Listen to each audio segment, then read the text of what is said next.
Roman শহরের মাঝখানে দাঁড়িয়ে আছে এক বিশাল পাথরের কেল্লা, যার প্রতিটি ইট যেন চিৎকার করে বলে, আমি ইতিহাসের সাক্ষী। এটা হলো দ্য রোমান কলোসিয়াম। একটা সময় যেটা ছিল বীরত্ব, নির্মমতা আর গৌরবের প্রতীক। এই ঐতিহাসিক স্থাপনাটি খ্রিস্টপূর্ব 70 সালে নির্মাণ শুরু করেন আর শেষ হয় 80 খ্রিস্টাব্দে। প্রায় 50,000 দর্শক একসাথে বসে উপভোগ করতে পারেন গ্লেডিয়েটরদের জীবন মৃত্যুর লড়াই। এমনকি জলে ভরা নৌযুদ্ধ পর্যন্ত এই স্থাপনার ভিতরে সম্পূর্ণ হতো। এই কলোসিয়ামের নিচে ছিল গোপন টানেল, খাঁচায় বন্দি বাঘসিংহ। আর রোমানরা বলতো, মৃত্যু যদি হয় মজার, তাহলে আমরা ভয় পাই না কিছুতে। তাদের এই ভয়ঙ্কর খেলায় মারা গেছে হাজার হাজার মানুষ ও প্রাণী।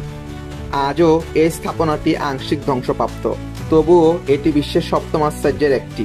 প্রতিদিন লক্ষ লক্ষ মানুষ আসে এই ইতিহাসের ছোঁয়া দেখতে।